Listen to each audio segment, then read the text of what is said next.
안녕하십니까, 단타리 프레임입니다. 요새 지금 코스피 시장 아주 볼만하죠. 코인판보다 훨씬 더합니다. 말씀드리지 않아도 하이닉스 레버리지 같은 경우에는 고점 대비 한 80% 이상 빠졌죠. 사실 지금 분위기상으로는 LG 하이닉스를 다뤄야 되지만 너무 다루시는 분들이 많다 보니 지금 관심에서 살짝 벗어나 있는 2차전지 에코프로 차트를 가지고 장기 투자, 가치 투자, 그리고 단기 대응을 완전히 분리해서 살펴보려고 하는데요. 먼저 일봉 차트를 보시면 가장 중요한 장면은 가격이 어디까지 빠졌느냐 보다 반등 뒤에 다시 밀리는 힘이 얼마나 강하냐입니다. 에코프로 같은 경우는 7월 말에 강한 반등 한번 나왔었는데 8월 3일 기준으로는 지금 60%대 또 하락을 보여줬습니다. 이제 초보자 입장에서는 이런 부분에서 상당히 헷갈립니다. 며칠 전에는 저점 반등처럼 보였다가 또 다시 무너지는 것처럼 보이기 때문입니다. 에코프로 공식 주가 정보 기준으로는 이제 8월 3일 장중가 아마 73,000원까지 빠졌을 겁니다. 거의 등락률로는 마이너스 7%까지 흔들렸었고요. 그런 숫자들이 크게 중요한 건 아니고, 중요한 건 7월 31일 급등 이후에 다음 거래일 장중에 다시 강한 매물이 나왔었다, 그런 부분이죠.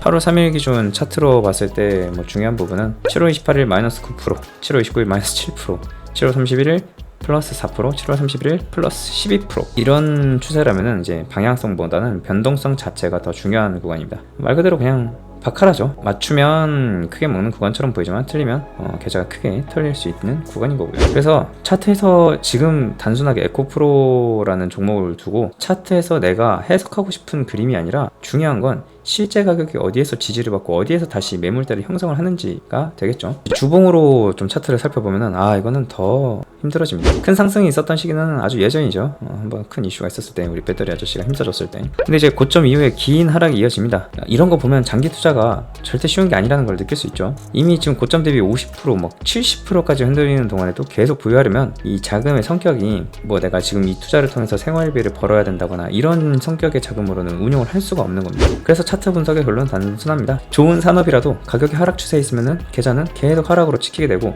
이 자금의 성격에 따라서는 절대 장기 투자를 할 수 없다라는 결론이 나옵니다. 이제 재무제표나 펀더먼털 한번 확인해 보도록 하겠습니다. 지금 이제 재무제표를 보시면은, 재무제표는 초보자분들 같은 경우에는 매출, 이익, 현금 흐름 이 세 가지만 먼저 분리해서 보면 되는데, 매출은 쉽게 말하면 회사가 얼마나 많이 팔았냐 이거죠. 에코프로 같은 경우는 2023년에 7조 2,600억에서 2024년에 3조로 이제 크게 줄었고, 2025년에도 한 3조 정도 형성을 하고 있습니다. 영업이익은 이제 본업에서 돈을 얼마나 벌었는지를 의미합니다. 근데 2024년에는 마이너스 2,900억 정도였고 2025년에는 2,000억 정도로 흑자로 전환을 하긴 했죠. 자, 이제 여기까지만 보면 좀 좋아 보일 수 있는데, 이제 제일 중요한 건 순이익이죠. 지배주주 순이익 기준으로는 2024년에 마이너스 2,000억, 2025년에는 마이너스 거의 한 1,500억 정도 됩니다. 즉 본업은 회복 조짐에 있는데 최종적으로 주주에게 남는 이익은 아직 완벽하게 플러스로 돌아섰다라고 말하기는 좀 어려운 수준인 거죠. 두 번째는 현금 흐름입니다. 이익이 나도 현금이 남지 않으면 이게 장기 투자자는 계속해서 체크를 해봐야 되는 부분이 바로 이 현금 흐름입니다. 2025년 영업활동 현금 흐름이 3,390억인데